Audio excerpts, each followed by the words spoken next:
This is a contrast radiograph of intravenous pyelography in anteroposterior view. The next question is, what do you mean by intravenous pyelography or intravenous urogram?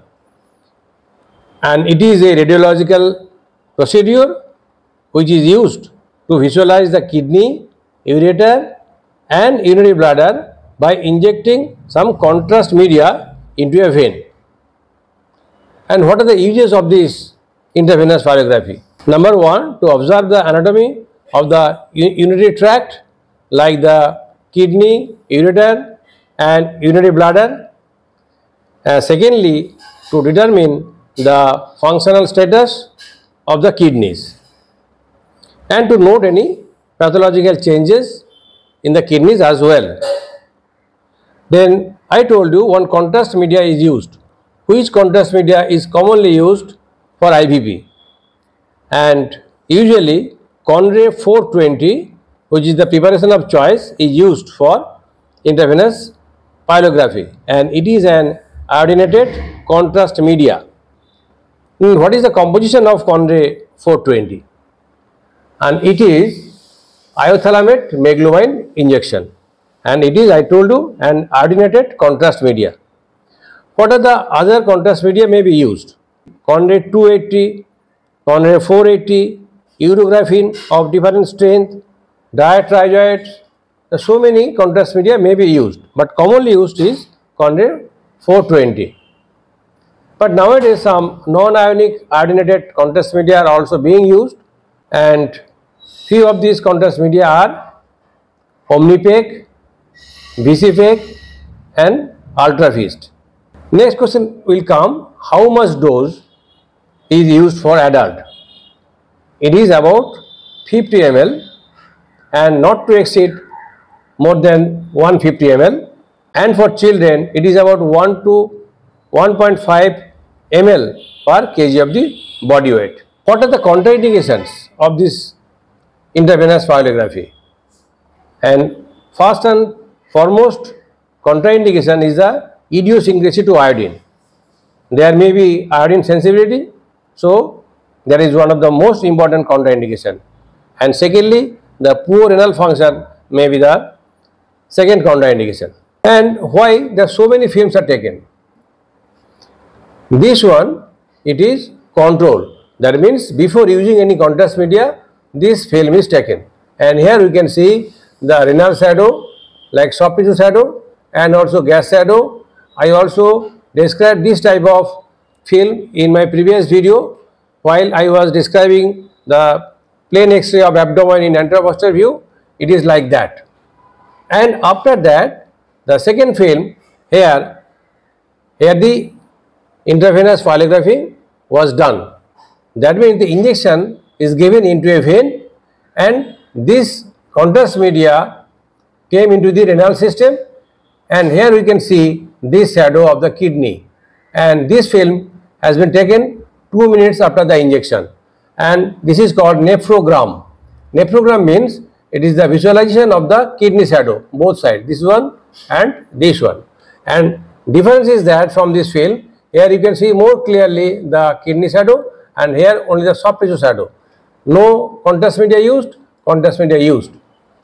And third picture, here this film is taken after 5 minutes of the injection. Here we can see this shadow, radiopaque shadow. Can you see these two? Is one right side, one left side, and here we can see the major and minor calyces, which is called pyelogram. So this is the pyelogram, this is nephrogram, this is pyelogram. And in the third film, it is taken about 10 minutes after the injection. Here we can see the pelvis more clearly and as well as the proximal part of the ureter also visualized. And this film after 15 minutes.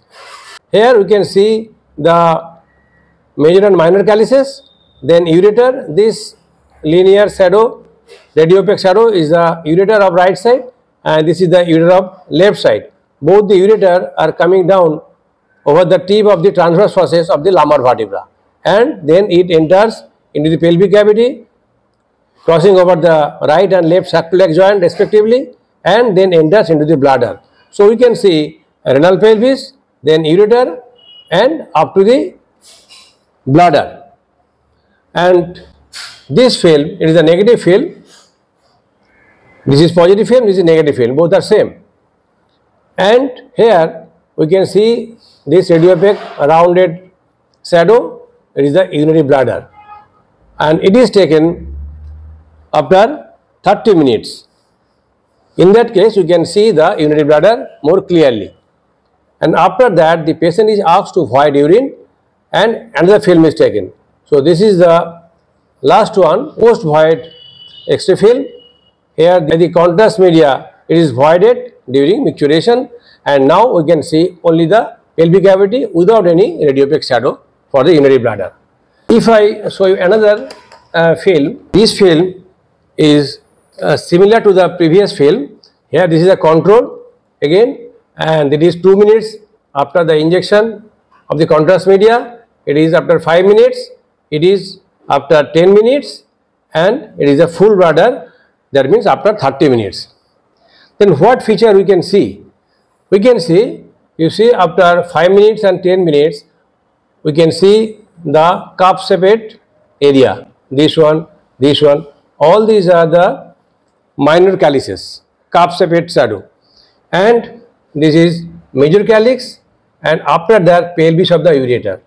So pelvis of the ureter is a continuation of the major calyx. This one is the pelvis of ureter of this side, this is pelvis of ureter of this side, and this cup sepate depression, therefore minor calyx, then major calyx.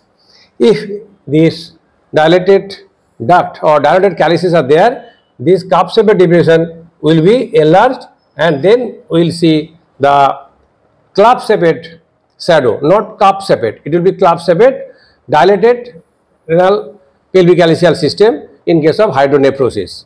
I am showing you another X-ray film. In this film, you see this is the cup sepate, minor calyx and major calyx after that, and this one is dilated, this renal pelvis, this one, and after that you will see the ureter is coming downwards. That means the ureter is patent. So no obstruction in the ureter, that means no stone in the ureter.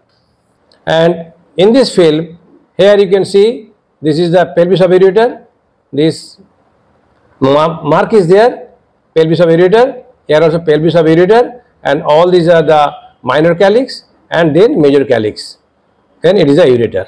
This is another film, but it is something different from the intravenous pyelography. Intravenous pyelography, also called the excision urography or descending pyelography. Then what is retrograde urography or ascending pyelography?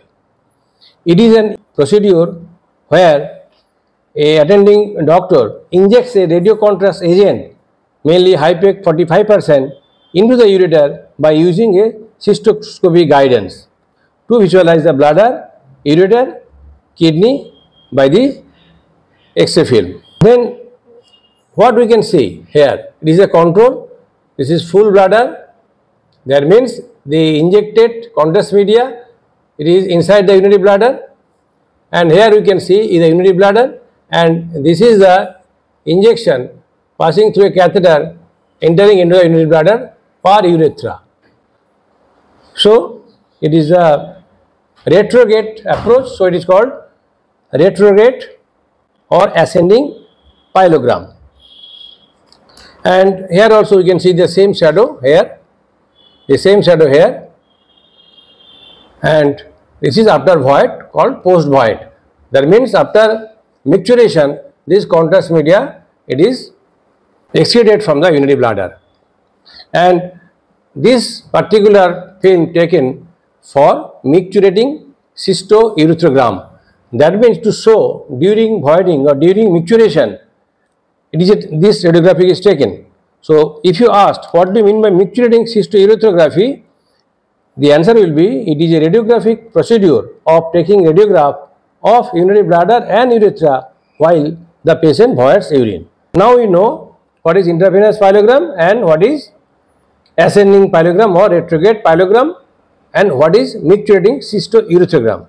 And another term is there, sometimes asked, What is antegrade pyelography?